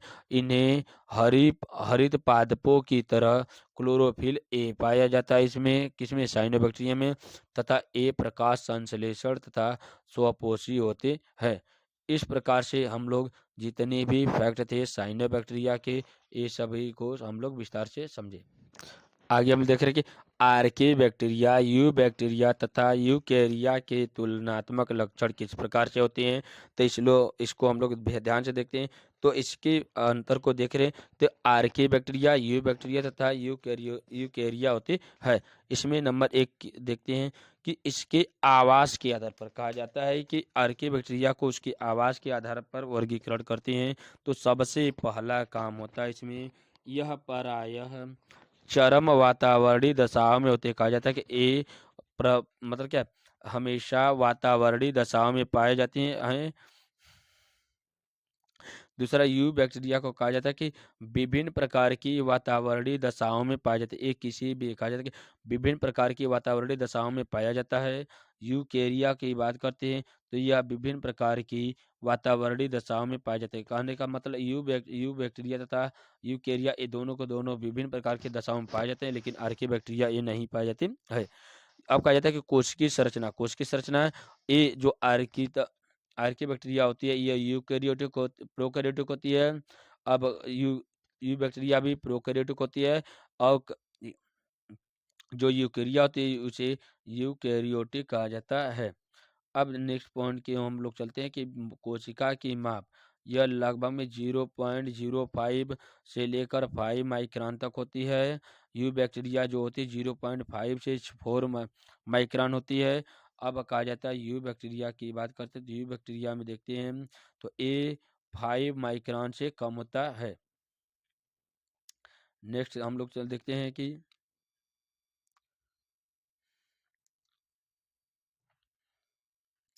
कोशिका भित्ति। कोशिका भित्ति की उपस्थिति ये क्या हो जाता है, आर्किबैक्टीरिया में उपस्थित होता है, परंतु इसमें पेप्टाइडोग्लाइकान अनुपस्थित होता है। पेप्टाइडोग्लाइकान इसमें नहीं पाया जाता है। लेकिन यू बैक्टीरिया में देखा जाता है तो इसमें उपस्थित, देखिए इसमें पेप्टाइडोग्लाइकान उपस्थित होता है। यूकेरिया में जंतु में अनुपस्थित, परंतु पादपों में उपस्थित होता है। लेकिन कुछ में विभिन्न कहा जाता है कि कुछ भित्ति सेल्यूलोज से निर्मित होती है। नेक्स्ट क्या है, कोशिका भित्ति में लिपिड्स है। अब कहा जाता है कि देखिए आइसोप्रीन उपस्थित होता है जो एस्टर बंध से जुड़े होते हैं। कहा जाता है कि जो कोशिका भित्ति होती है इसमें आइसोप्रीन के द्वारा उपस्थित होती है जो एस्टर बंध से जुड़े होते हैं। नेक्स्ट की बात करते हैं तो वसी अम्ल उपस्थित है जो एस्टर बंध से जुड़े होते हैं। यूकेरिया में वसी अम्ल उपस्थित होते हैं जो एस्टर बंध के द्वारा जुड़े होते हैं। नेक्स्ट की बात करते हैं कि प्रोटीन संश्लेषण की बात करते हैं। प्रोटीन संश्लेषण में क्या होता है, निर्माण करना। ऐसे जीव जो प्रोटीन का निर्माण करते हैं उसे प्रोटीन संश्लेषण जीव कहा जाता है। तो आर्की बैक्टीरिया जो होती है यह प्रथम प्रथम अमीनो अम्ल फॉर्मिक मिथियोनिन या प्रतिजैवी की उपस्थिति प्रोटीन संश्लेषण को बाधित नहीं करता। कहा जाता है कि इसमें प्रोटीन संश्लेषण का निर्माण होता है। अब कहा जाता है इसमें प्रो प्रथम एमिनो अम्ल प्रथम एमिनो अम्ल मिथियोनिन प्रतिजैविकों की उपस्थिति प्रोटीन संश्लेषण में बाधा डालती है। यूकेरिया में कहा जाता है कि प्रथम अमीनो अम्ल मिथियोनिन प्रतिजैवी की उपस्थिति में प्रोटीन संश्लेषण बाधित नहीं करते हैं। नेक्स्ट की बात करते हैं कि आनुवंशिक पदार्थ में आर्की बैक्टीरिया में होता है कि ये यू बैक्टीरिया की तरह होता है। अब देखा जाता है कि यू बैक्टीरिया कुछ वलयाकार गुणसूत्र जिसे प्लाज्मिड कहते हैं, कहा जाता है कि प्लाज्मिड की बनी होती है। यूके यूकेरिया में कहा जाता है कि सुसंगठन केंद्रक जिसमें गुणसूत्र तथा हिस्टोन प्रोटीन उपस्थित होते हैं। इस प्रकार से हम लोग आर्की बैक्टीरिया, यू बैक्टीरिया तथा यूकेरिया के बीच में तुलनात्मक लक्षण को विस्तार से समझे। नेक्स्ट हम लोग चलते हैं कि प्रोटिस्टा जगत क्या होता है। देखिए हम लोग ध्यान से देखते हैं कि प्रोटिस्टा जगत आ गया है कि प्रोटिस्टा सभी एक कोशिकीय यूकेरियोटिक जीव प्रोटिस्टा जगत के अंतर्गत आते हैं। यूकेरियोटिक होने के कारण इनकी कोशिका में एक सुसंगठित केंद्रक तथा अन्य झिल्ली परिबंध कोशिकांग पाए जाते हैं। कहा जा रहा है कि सभी एक कोशिकीय यूकैरियोटिक जीव, देखिए प्रोकैरियोटिक नौकर क्या, यूकैरियोटिक जो प्रोटिस्टा जगत सभी के सभी प्रोकैरियोटिक नौकर क्या होते हैं, यूकैरियोटिक होते हैं। तो प्रोटिस्टा जगत के अंतर्गत आते हैं। यूकैरियोटिक होने से के कारण इनकी कोशिका सुसंगठित केंद्रक तथा अन्य झिल्ली के द्वारा प्रतिबंध कोशिकांग पाए जाते हैं। नेक्स्ट की बात हम लोग करते हैं। देखिए क्या है कि प्रोटिस्टा के कौन कौन से समूह होते हैं इसमें देखते हैं।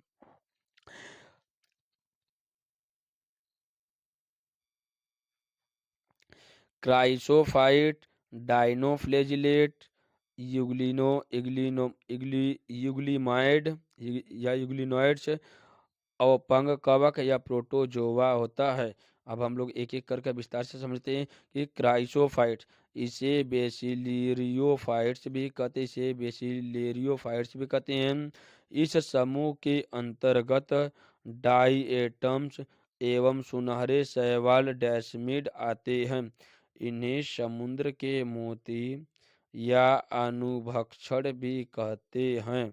इस प्रकार के सदस्य भक्षण, देखिए भल लवड़ी एवं लवड़ी दोनों में पाए जाते हैं। कहा जाता है कि इसमें अलवड़ी तथा लवड़ी दोनों में पाए जाते हैं।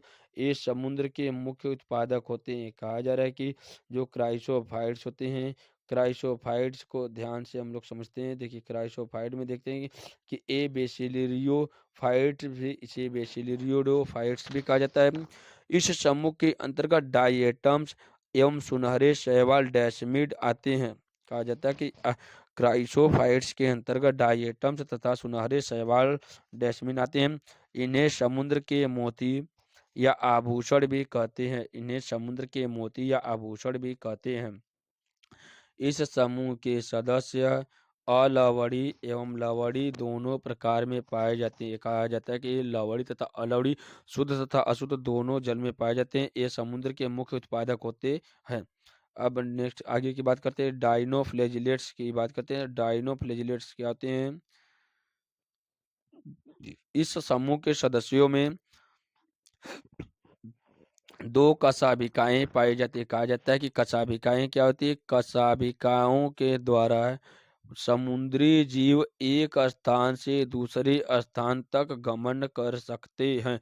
तो कसाब के द्वारा गमन पाद होता है। तो कहा जाता है कि इन समूहों के सदस्यों में दो कशाभिकाएं पाई जाती है, जिसमें एक लंबवत तथा दूसरा अनुप्रस्थ होता है।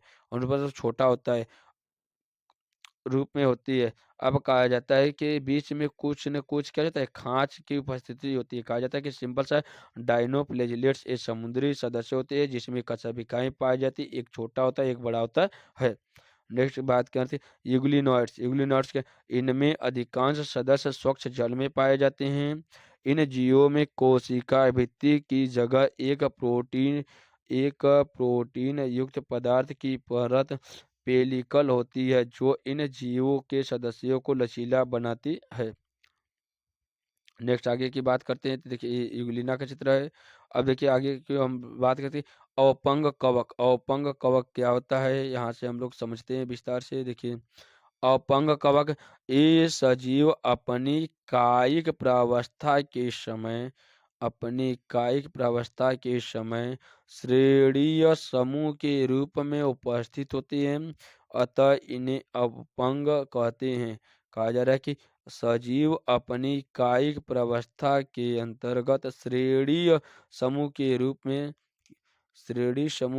में उत्पन्न होते हैं। उत्पन्न होते हैं, अतः इन्हें अपंग कवक कहते हैं। जैसे कहा जा रहा है कि प्रोटोजोआ। प्रोटोजोआ क्या है? सभी प्रोटोजोआ परपोषी होते हैं, जो परभक्षी अथवा परजीवी के रूप में रहते हैं।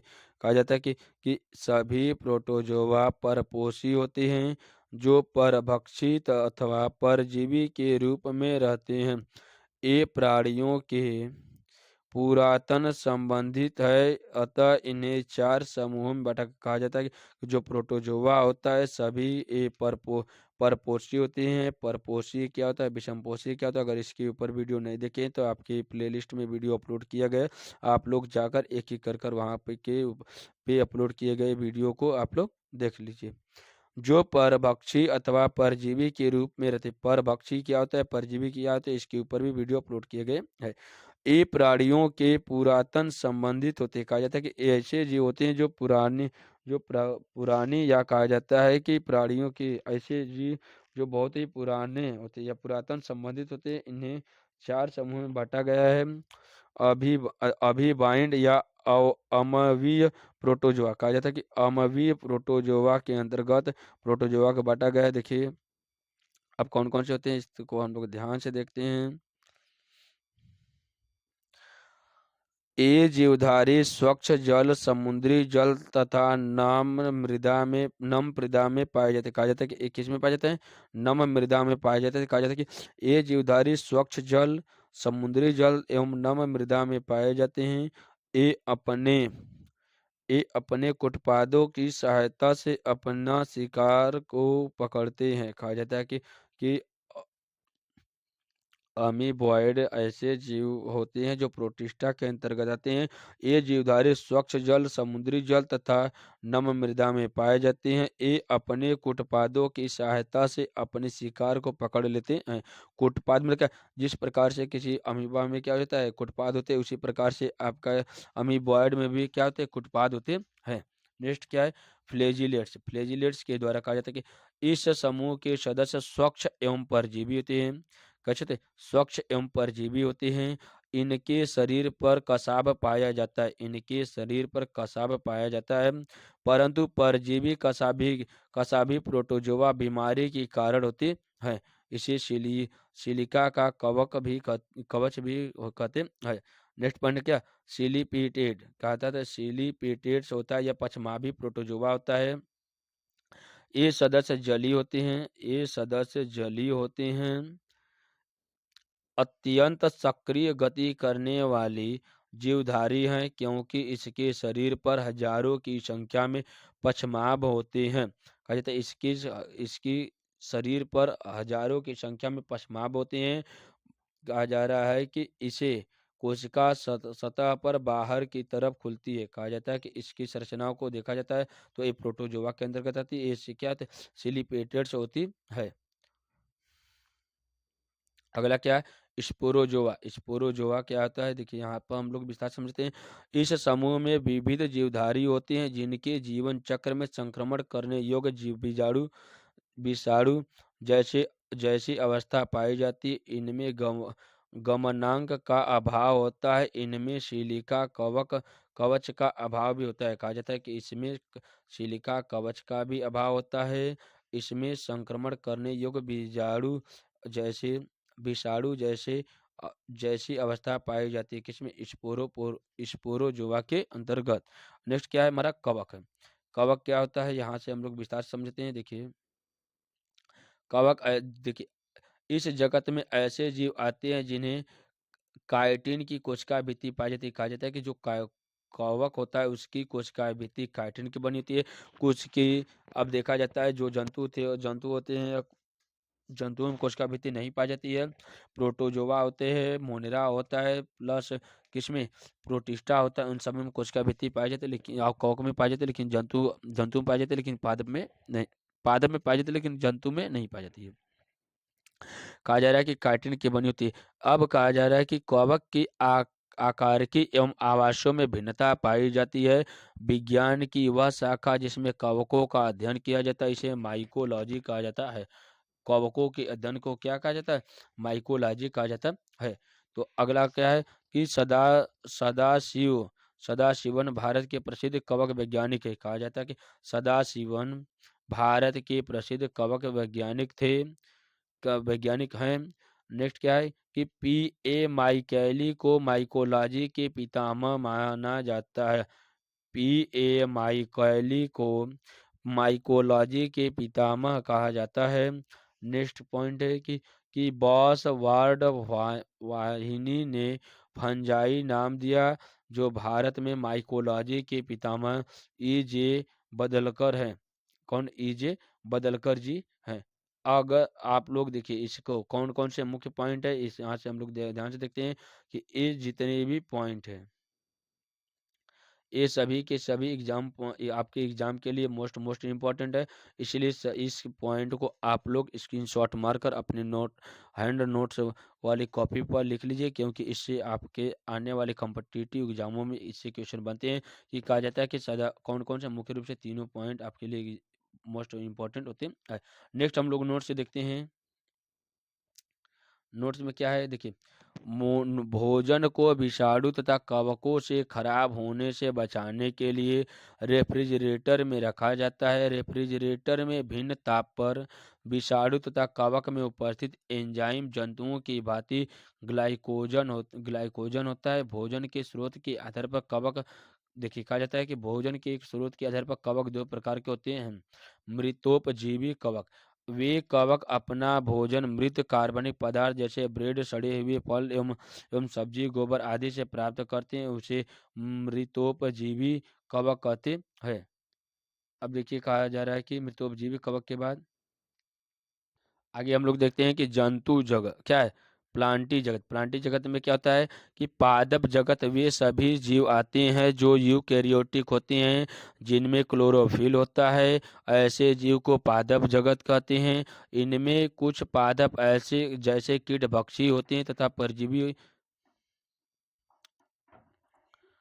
ऐसे जीव को यूकैरियोटिक होते हैं जिसमें क्लोरोफिल होता है, ऐसे जीवों को पादप जगत कहते हैं। इनमें कुछ पादप जैसे कीट भक्षी पौधे तथा परजीवी आंशिक रूप से विषमपोषी होते हैं। पादप कोशिका में कोशिका भित्ति सेल्यूलोज की बनी होती है। प्लांटी जगत में शैवाल, ब्रायोफाइटा, टेरिडोफाइटा, जिम्नोस्पर्म तथा एंजियोस्पर्म आते हैं। नेक्स्ट क्या है, जंतु जगत। जंतु जगत, इस जगत के जीव विषमपोषी यूकेरियोटिक होते हैं जो बहुकोशिकीय होते हैं और इनकी कोशिका भित्ति अनुपस्थित होती है। इनमें कोशिका भित्ति नहीं पाई जाती है। कोशिका भोजन को ग्लाइकोजन तथा वसा के रूप में संग्रहण करते हैं। इनमें प्राणी संपोषण अथवा भोजन का अंतर्ग्रहण करना होता है। आगे देखिए विषाणु।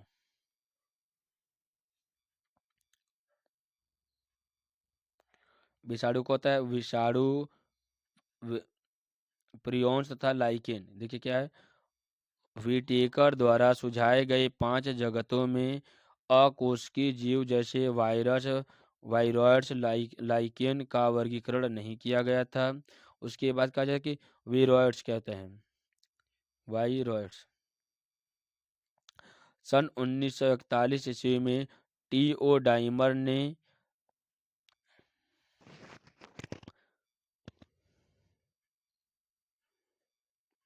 आगे देखिए क्या है, वायरस में सन 1971 में टी.ओ. डाइमर ने यह संक्रमण कारण खोजा जो वायरस से छोटा होता है तथा जिसके कारण पोटैटो स्प्रेड ट्यूमर नामक रोग होता है। कहा जाता है कि टी.ओ. डाइनर ने आलू तर्ककुंद रोग, पोटैटो स्प्रेड ट्यूमर डिजीज का अध्ययन करते हुए विषाणुओं से भी सूक्ष्म एक नई संक्रामककारी कारक की खोज की।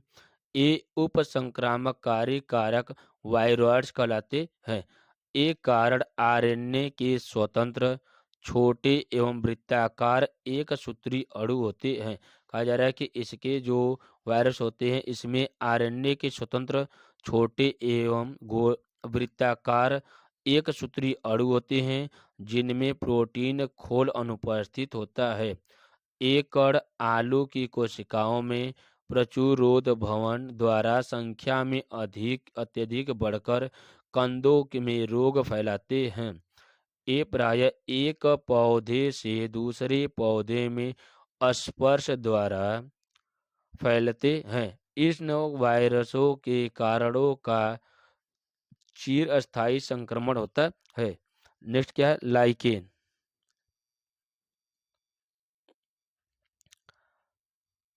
लाइकेन क्या होता है, देखिए लाइकेन शैवाल एवं कवक के सहजीवी होते हैं।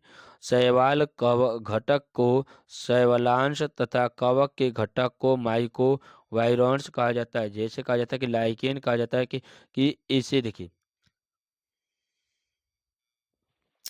लाइकेन जो होता है इस शैवालों पर तथा कवक पर उपस्थित होते हैं।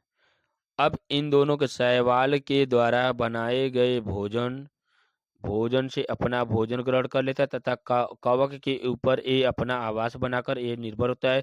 तो कहा जाता है कि शैवालों तथा कवकों के ऊपर लाइकेन उपस्थित होता है। तो लाइकेन ऐसे जगहों पर पाया जाता है जहाँ का वातावरण काफी स्वच्छ होता है। नेक्स्ट आगे की ओर देखते हैं विषाणु क्या होते हैं। देखिए विषाणु क्या, 1990 में फ्रेडरिक लोफलर और पॉल फ्रांस ने शोध में पाया कि पशुओं में पैर और मुंह की बीमारी का कारण कोई बैक्टीरिया से भी छोटा कण है। यह वायरस की प्रकृति का पहला संकेत था। वायरस बहुत छोटे रोगाणु होते हैं जो प्रोटीन की खोल के अंदर आनुवंशिक सामग्री से बने होते हैं। एक वायरस की आनुवंशिकी सामग्री आरएनए या डीएनए हो सकता है। कहा जाता है कि जो आनुवंशिक संक्रामक होता है ये या तो आरएनए होगा या तो डीएनए होता है। आरएनए और डीएनए के ऊपर अगर आप लोग वीडियो नहीं देखे तो इसके ऊपर कंप्लीट समझाते हुए वीडियो आपके प्लेलिस्ट में अपलोड किया गया है, उसको आप लोग जाकर देख लीजिए। जो आमतौर पर प्रोटीन, लिपिड्स तथा ग्लाइकोप्रोटीन की खोल से घिरी रहती है। आगे की ओर हम लोग देखते हैं प्रियॉन्स। प्रियोन्स क्या होता है? देखिए, ब्रिटिश वैज्ञानिक हेग व क्लास के द्वारा एक नवीन किस्म के उपविषाणु रोग कारक का अध्ययन किया गया जिन्हें प्रियोन्स कहा गया। कौन से प्रियोन्स? देखिए, प्रियोन्स में स्वयं का आनुवंशिक पदार्थ आरएनए या डीएनए नहीं होता। कहा जाता है कि ये ऐसे डिजीज होते हैं जिसमें आरएनए या डीएनए नहीं होता, अपितु ये 2 या 3 प्रोटीन अणुओं द्वारा निर्मित संक्रामक प्रकृति के तत्व होते हैं। कहा जाता है इसमें आरएनए या डीएनए आनुवंशिक पदार्थ न होकर इसी के 2 या 3 प्रोटीन अणु द्वारा निर्मित संक्रामक प्रकृति के तत्व होते हैं। प्रियॉन्स प्रायः विषाणुओं की तुलना में 100 गुना छोटी संरचना के होते हैं। ये केवल प्रोटीनों के बने होते हैं। ये प्रोटीन सजीव कोशिकाओं में जनन करके अपनी पहचान बनाते। कहा जाता है कि ये परपोषी सजीव कोशिकाओं में जनन करके अपनी पहचान बनाए रखते हैं। अनेक रोग जैसे पार्किंसन रोग, उसके बाद क्या, मल्टीपल मल्टीपल स्क्लेरोसिस या बहुविधि ऊतक दृढ़ एवं गैस्ट्रिक एवं ग्रिस्टमान स्टेनसलर स्किलर सिंड्रोम इत्यादि प्रियॉन्स के संक्रामक के कारण होते हैं। आगे देखिए, प्रियॉन्स एवं विषाणु में अंतर। प्रियॉन्स और विषाणु में अंतर देखा जाता है कि प्रियॉन्स क्या होते हैं। देखिए, जो प्रियॉन्स होता है ये 90 डिग्री सेल्सियस ताप पर भी निष्क्रिय नहीं हो सकता। कहा जाता है कि 90 डिग्री सेल्सियस पर निष्क्रिय नहीं होता है, इससे अधिक ताप पर निष्क्रिय होता है। कहने का मतलब क्या, ये अधिक से अधिक उच्च ताप पर सक्रिय होते हैं। जो विषाणु होते हैं 39 डिग्री सेल्सियस पर ही निष्क्रिय होते हैं। कहा जाता है इसके लिए 39 डिग्री सेल्सियस ही आपका पर्याप्त होता है।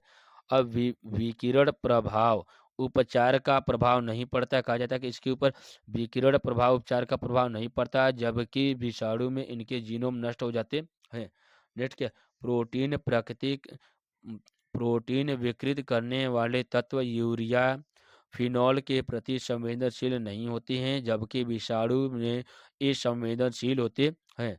प्रियॉन्स में देखा जाता है डीएनए व आरएनए पचाने वाले एंजाइमों से कोई हानि नहीं होता है, जबकि विषाणु में ये विषाणु प्रभावित होती है। कहा जाता है कि आरएनए व डीएनए इससे प्रभावित होते हैं। आगे क्या, वायरस के 3 समूहों में विभाजित किया गया। कौन कौन से वायरसों में विभाजित किया गया, ध्यान से देखिए। कहा जा रहा है कि एनिमल वायरसों जो मनुष्य सहित पशुओं की कोशिकाओं को संक्रमित करती हैं उन्हें एनिमल वायरस कहा जाता है, जैसे rabies virus, mumps virus, polio इत्यादि। अगर आप लोग वायरस तथा बैक्टीरिया को ट्रिक के द्वारा समझना चाहते हो तो इसके ऊपर आपके वीडियो अपलोड किया गया है, जाकर आप लोग उसको देख सकते हैं। उसके बाद प्लांट वायरस पौधों को संक्रमण करने वाले वायरस को प्लांट वायरस कहा जाता है। इनकी आनुवंशिक सामग्री आरएनए होती है। उदाहरण के लिए तंबाकू में मोजैक वायरस, बीटो बीटो एलो वायरस इत्यादि होते हैं। नेक्स्ट क्या है, बैक्टीरियोफेज क्या होते हैं कि वायरस में जीवाणु या बैक्टीरिया की कोशिका को संक्रमित करते हैं। इन्हें बैक्टीरियोफेज या बैक्टीरिया खाने वाले के रूप में जाना जाता है। कहा जाता है बैक्टीरियोफेज जो होता है ये वायरस में जीवाणु एवं बैक्टीरिया की कोशिका को संक्रमित करते हैं। इन्हें बैक्टीरियोफेज या बैक्टीरिया खाने वाले के रूप में जाना जाता है। अब आगे की ओर हम लोग देखते हैं आरएनए का डीएनए में रूपांतरण। देखिए, आरएनए और डीएनए का रूपांतरण किस प्रकार से किया जाता है इसके ऊपर हम लोग ध्यान से देखते हैं कि अब देखा जाए जो आरएनए व डीएनए में स्थानांतरण किस प्रकार से किया जाता है। तो यह आरएनए आश्रित डीएनए पॉलीमरेज एंजाइम होते हैं जो आरएनए डिपेंडेंट डीएनए पॉलीमर्स होते हैं जो कि रिवर्स ट्रांसक्रिप्शन द्वारा होती है। कहा जाता है कि आरएनए, देखिए आरएनए से डीएनए ये जो परिवर्तन होता है ये क्या होते हैं, ट्रांसक्रिप्शन होते हैं। लेकिन जब डीएनए से आरएनए होता है तो इसी क्रिया को रिवर्स ट्रांसक्रिप्शन कहते हैं। सर्वप्रथम रिवर्स ट्रांसक्रिप्शन आरएनए का टेम्पलेट की तरह प्रयोग करता है और आरएनए डीएनए संक्रमण से अलग हो जाता है। कहा जाता है कि इस प्रोसेस में रिवर्स ट्रांसक्रिप्शन में कहा जाता है कि इसमें आरएनए व डीएनए संकर में अलग हो जाते हैं और यह डीएनए द्विकुंडलित डीएनए बनाता है। द्विकुंडलित क्या देखिए डीएनए कितने प्रकार का होता है। डीएनए आपका दो प्रकार का, डीएनए सिंगल स्ट्रेंथ डीएनए और डबल स्ट्रेंथ डीएनए। तो कहने का तात्पर्य यहाँ पर दोहरी झिल्ली युक्त और एकहरी झिल्ली युक्त डीएनए होते हैं। इसी को कहा जाता है कि एकल झिल्ली द्विकुंडलित डीएनए बनाता है, जिन्हें प्राक विषाणु या डीएनए प्रोवायरल डीएनए कहा जाता है। प्राक विषाणु डीएनए पोषक कोशिका के जीनोम में घुस जाता है। यह पोषक का आरएनए पॉलीमरेज संदेश वाहक आरएनए। आरएनए कितने प्रकार का होता है। आरएनए देखिए उसके कार्य या संरचना के आधार पर 3 प्रकार के होते हैं आरएनए, एमआरएनए, टीआरएनए तथा आरआरएनए। मैसेंजर आरएनए या संदेशवाहक आरएनए, इसे कहा जाता है टीआरएनए ट्रांसफर आरएनए या स्थानांतरण आरएनए। ये राइबोसोमल आरएनए या इसे कहा जाता है कि राइबोसोम आरएनए कहा जाता है। इस प्रकार से आरएनए को 3 वर्गों में बांटा गया है। तो इसीलिए कहा जाता है यहाँ पे जो संदेशवाहक आरएनए या मैसेंजर आरएनए और नए आरएनए जीनोम का संश्लेषण करता है। देखने योग्य बात यह है कि इस क्रिया के दौरान जब पादप या जंतु कोशिका में आरएनए से डीएनए बनता है तो आरएनए से डीएनए में आनुवंशिक सूचनाएं स्थानांतरित हो जाती। कहा जाता है कि जब डीएनए आरएनए से डीएनए बनता है तो आरएनए से डीएनए में आनुवंशिक सूचनाएं स्थानांतरित हो जाती है। जैसे कहा जा रहा था कि इसमें नोट्स में कि जंतुओं में रुधिर एवं संयोजी ऊतकों में बी लिम्फोसाइट्स कोशिका अनेक प्रतिरक्षी जैसे आईजीए, आईजीबी, आईजीएम, आईजीए इत्यादि का श्रावण करती है, जो विषाणुओं को आसानी से नष्ट कर देती है। अगर आप लोग इसके ऊपर रक्त के ऊपर अगर रक्त किस प्रकार से कार्य होता है, इसमें कौन कौन से लिम्फोसाइट्स पाए जाते हैं, इसके ऊपर वीडियो नहीं देखे हैं तो इसके ऊपर कंप्लीट आपके प्लेलिस्ट में वीडियो अपलोड किया गया है, आप लोग उसको जाकर देख सकते हैं। इस प्रकार से आज हम लोग पढ़े हैं कि जीवों का वर्गीकरण, जीवों के वर्गीकरण के बारे में पूरा कंप्लीट आपको को समझाया गया है। इसके ऐसे ही वीडियो देखने के लिए चैनल को लाइक करिए, सब्सक्राइब करिए तथा अपने मित्रों को शेयर करिए। धन्यवाद।